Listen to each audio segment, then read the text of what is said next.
ഏതാണ്ട് രണ്ടാഴ്ചയായി രാഹുൽ മാങ്കൂട്ടത്തിലുമായി ബന്ധപ്പെട്ട വിവാദം ആരംഭിച്ചിട്ട്.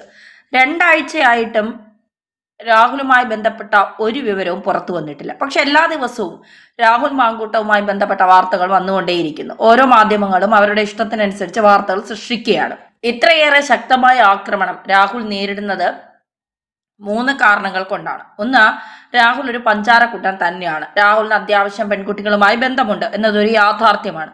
അതാണ് ഏറ്റവും ആദ്യമായ കാരണം. രണ്ട്, CPM-ഉം BJP-യും ഒരുപോലെ ശക്തരായ രാഹുൽ മാങ്കൂട്ടം എന്ന നേതാവിനെ, പ്രത്യേകിച്ച് യുവ നേതാവിനെ ഭയപ്പെടുന്നുണ്ട്. രാഹുൽ ഇനി അടുത്ത ഒരു മന്ത്രിയാകുമോ എന്നൊക്കെ കോൺഗ്രസിനകത്തുള്ളവരും ഭയപ്പെടുന്നുണ്ട്. അതുപോലെ തന്നെ CPM-ലുള്ള BJP-യിലുള്ളവരും ഭയപ്പെടുന്നുണ്ട്. രാഹുൽ മാങ്കൂട്ടത്തിന്റെ ചാനൽ ചർച്ചകൾ, രാഹുൽ മാങ്കൂട്ടത്തിന്റെ ചാട്ടുളി പോലുള്ള വാക്കുകൾ, മുഖ്യമന്ത്രി പിണറായി വിജയനെ പോലും വെല്ലുവിളിക്കാനുള്ള ധൈര്യം, ഏതു തെരഞ്ഞെടുപ്പിനെയും നേരിടുവാനുള്ള സാങ്കേതിക വൈദഗ്ധ്യം, ഇതൊക്കെ രാഹുൽ ഒരു ഫ്യൂച്ചർ ത്രെഡ് ആയി മാറാൻ സാധ്യതയുണ്ടെന്ന് ഇവർക്ക് ഫീൽ ചെയ്യുന്നുണ്ട്. അതുകൊണ്ട് തന്നെയാണ് അത്തരം നേതാക്കളെ മുളയിലേ നുള്ളണം എന്നുള്ള അവരുടെ ഒരു ഭാവം നിലനിൽക്കുന്നത്. ഇനി മൂന്നാമത്തെ കാരണം എന്തെന്ന് പറയുന്നത് കോൺഗ്രസ് പാർട്ടിക്കുള്ളിലെ ഗ്രൂപ്പ് വഴക്ക് പകയുമാണ്. യൂത്ത് കോൺഗ്രസിനുള്ളിലും പാർട്ടിക്കുള്ളിലും ഒക്കെ രാഹുലിനെതിരെ ശക്തമായ വൈരാഗ്യം വച്ചു പുലർത്തുന്നവരുണ്ട്. രാഹുൽ രാജിവെച്ച് കഴിഞ്ഞാൽ ആ സീറ്റ് കിട്ടും എന്ന് മോഹിക്കുന്നവരാണ് ഏറെ പേരും. രാഹുൽ യൂത്ത് കോൺഗ്രസ് പ്രസിഡന്റ് സ്ഥാനം ഒഴിഞ്ഞതോടെ ആ സീറ്റിന് വേണ്ടി പലരും മോഹിച്ചുകൊണ്ട് കിനാവ് കണ്ട് ഇരിപ്പുണ്ട്. രാഹുലിനെ വെട്ടി വീഴ്ത്തിയാൽ അതിന്റെ ക്രെഡിറ്റ് കിട്ടി സീറ്റ് കിട്ടും എന്ന് കരുതുന്നവർ അങ്ങനെ ഒരുപാട് പേരുണ്ട്. ഈ അടുത്ത കാലത്ത് BJP-യിൽ നിന്ന് പോയ ഒരു നേതാവ് അടക്കം അത്തരത്തിൽ കാത്തിരിക്കുകയാണ്. പാലക്കാട് അടുത്ത നിയമസഭാ തെരഞ്ഞെടുപ്പിൽ പാലക്കാടോ അല്ലെങ്കിൽ തൃശ്ശൂരോ മത്സരിക്കാമെന്നൊക്കെ പറഞ്ഞുകൊണ്ട് ഇങ്ങനെ കണ്ണിൽ എണ്ണ ഒഴിച്ച സ്വപ്നമൊക്കെ കണ്ട് കാത്തിരിക്കുകയാണ്. ചില സുഹൃത്തുക്കളൊക്കെ പറയുന്നുണ്ട് ഇതിൽ ഗൂഢാലോചന നടന്നിട്ടുണ്ട് എന്നാണ് ഇപ്പോ പിന്നെ പുറത്തു വരുന്ന വിവരങ്ങൾ പറയുന്നത്. ഇതിൽ കുറെ ഗൂഢാലോചനകൾ നടന്നിട്ടുണ്ട് എന്നുള്ളതാണ്.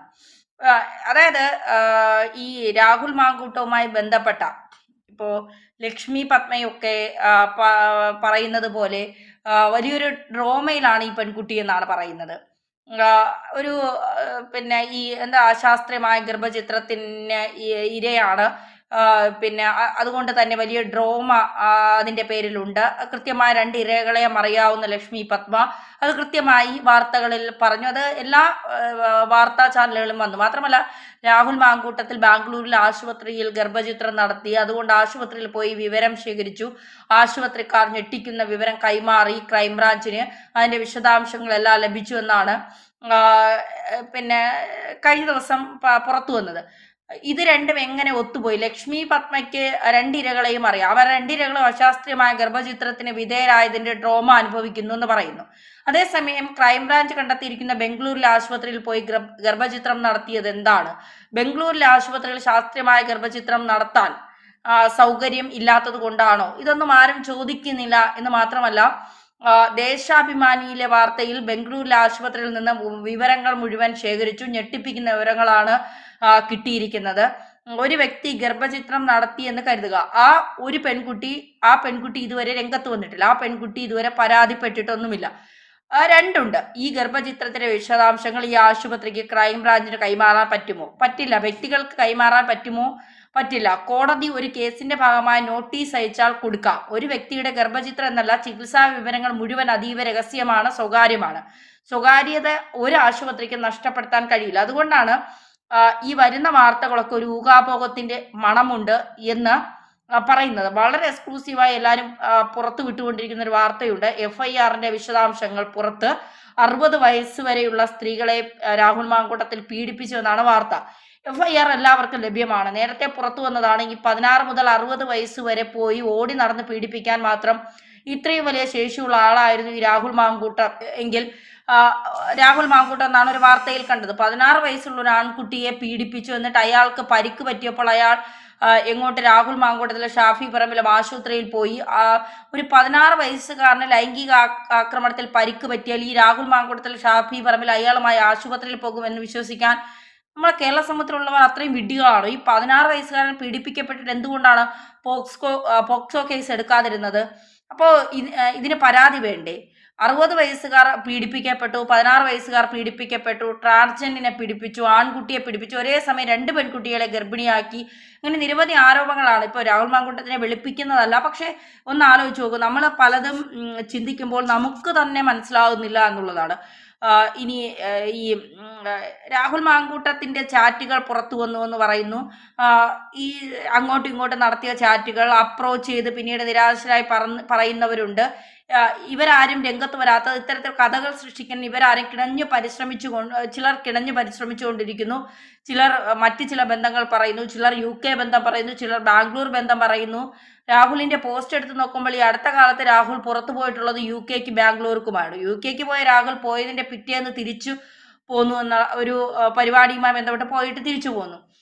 ബാംഗ്ലൂരിൽ പോയത് ഒരു കോളേജിൻ്റെ ഫംഗ്ഷനുമായിട്ട് ബന്ധപ്പെട്ടാണ്. ഇങ്ങനെ എവിടെയെങ്കിലുമൊക്കെ എന്തെങ്കിലുമൊക്കെ കിട്ടുന്നതിൻ്റെ കൂടെ പൊടിപ്പും തൊങ്ങലും വെച്ച് അക്ഷരാർത്ഥത്തിൽ ഒരു വാർത്ത ഇറക്കുകയാണ്. ഇനി രാഹുൽ തെറ്റ് ചെയ്തിട്ടുണ്ടെങ്കിൽ തീർച്ചയായിട്ടും രാഹുൽ മാങ്കൂട്ടത്തിൽ ശിക്ഷ അനുഭവിക്കുക തന്നെ വേണം. പരാതിക്കാരുണ്ട് എങ്കിൽ അശാസ്ത്രീയമായ ഗർഭചിത്രം നടത്തിയിട്ടുണ്ടെങ്കിൽ, സ്ത്രീയുടെ സമ്മതമില്ലാതെയാണ് ഗർഭചിത്രം നടത്തിയിട്ടുണ്ടെങ്കിൽ തീർച്ചയായും രാഹുൽ മാങ്കൂട്ടത്തിൽ ശിക്ഷ അർഹിക്കുന്നുണ്ട്. രാഹുൽ മാങ്കൂട്ടത്തിൽ സ്ത്രീകളെ വിവാഹ വാഗ്ദാനം നൽകി പീഡിപ്പിച്ചിട്ടുണ്ടെങ്കിൽ രാഹുൽ മാങ്കൂട്ടത്തിൽ തീർച്ചയായും ശിക്ഷ അർഹിക്കും. പക്ഷെ എല്ലാത്തിനും ഒരു പരാതി വേണ്ടേ? ആ പരാതി എവിടെ? ഇപ്പൊ ക്രൈംബ്രാഞ്ച് എന്തിനാണ് ഇരകളെ അന്വേഷിച്ച് ബാംഗ്ലൂർ വരെയൊക്കെ പോകുന്ന? ലക്ഷ്മി പത്മയ്ക്ക് ആളെ അറിയാമെങ്കിൽ ലക്ഷ്മി പത്മയോട് ചോദിച്ചാൽ പോരെ ആരാണ് ഇടകൾ? ഈ സോഷ്യൽ മീഡിയയിലൂടെ ഇങ്ങനെ ഓരോന്ന് പല പരാതികളും രംഗത്ത് വരുന്നു. അത് പലരും രാഹുൽ മാങ്കൂട്ടത്തിന് അറിയാത്ത ആളുകൾ പോലും ഒന്ന് ഫേമസ് ആവാൻ വേണ്ടി രാഹുൽ മാങ്കൂട്ടത്തിൻ്റെ പേര് പറഞ്ഞുകൊണ്ട് രംഗത്തെത്തുന്നു എന്നുള്ളതാണ് യാഥാർത്ഥ്യം. ഇപ്പോൾ കോൺഗ്രസിനകത്ത് തന്നെ രാഹുൽ മാങ്കൂട്ടത്തെ പുറത്താക്കാൻ ഒരു സമ്മർദ്ദം നടക്കുന്നു. അപ്പോൾ അതിൻ്റെ അകത്തുള്ളവർ തന്നെ രാഹുൽ മാങ്കൂട്ടം പോയ സ്ഥലവും വന്ന സ്ഥലവും നിന്ന സ്ഥലവും ഒക്കെ പറഞ്ഞു കൊടുക്കുന്നുണ്ട്. പലർക്കും ഈ കോൺഗ്രസ്സുകാർക്ക് രാഹുൽ മാങ്കൂട്ടത്തിൻ്റെ രക്തം വേണം. അവർക്ക് വിജയസാധ്യതയുള്ള ഒരു സീറ്റ് കിട്ടണം. രാഹുൽ എങ്ങനെയാണ് ഇതിനോട് പ്രതികരിക്കുന്നതിനെ കുറിച്ച് വ്യക്തമല്ല. ഒരുപക്ഷെ രാഹുൽ ഒരു പ്രതികരണം നടത്തുമായിരിക്കാം. പിന്നെ ഇപ്പോൾ ഈ യൂത്ത് കോൺഗ്രസിൻ്റെ ഒരു VS സുജിത്ത് പ്രവർത്തകൻ തൃശ്ശൂരിൽ പോലീസിൻ്റെ മർദ്ദനമേറ്റ് ഇരയെ കുറിച്ചുള്ള പ്രതികരണമൊക്കെ ഇപ്പോൾ കുറേ നാളിന് ശേഷമാണ് പുറത്തു വന്നത്. അതുപോലെ രാഹുൽ മാങ്കൂട്ടത്തിന് ചില പദ്ധതികൾ ഉണ്ടായിരിക്കാം. തീർച്ചയായിട്ടും രാഹുൽ മാങ്കൂട്ടത്തിൽ ഇതെല്ലാം പുറത്തു പറയുക തന്നെ ചെയ്യും. അത് ചെയ്യാതെയൊന്നും ഇരിക്കില്ല. പക്ഷേ അതിന് അവസരം നോക്കിയിരിക്കുകയായിരിക്കും അയാൾ. അന്ന് ഈ ഇരയെ പോയി കണ്ടവരും ഈ ട്രോമ അനുഭവിച്ചവരും ഈ കേട്ടവരും എഴുതിയവരും ഒക്കെ ഒരുപക്ഷെ അയാൾ പറയുന്നത് കേട്ട് തലകുനിച്ച് നിൽക്കേണ്ട അവസ്ഥ ഉണ്ടാകാതിരിക്കട്ടെ. എന്തായാലും രാഹുൽ മാങ്കൂട്ടത്തിൻ്റെ രക്തം CPM-നും BJP-ക്കും ഇവിടുത്തെ മാധ്യമങ്ങൾക്കും അല്ല വേണ്ടത്, അത് കോൺഗ്രസിനാണ് എന്നുള്ളത് അയാൾ ഈ സമയത്തിന് ഉള്ളിൽ തിരിച്ചറിഞ്ഞിട്ടുണ്ടാകണം.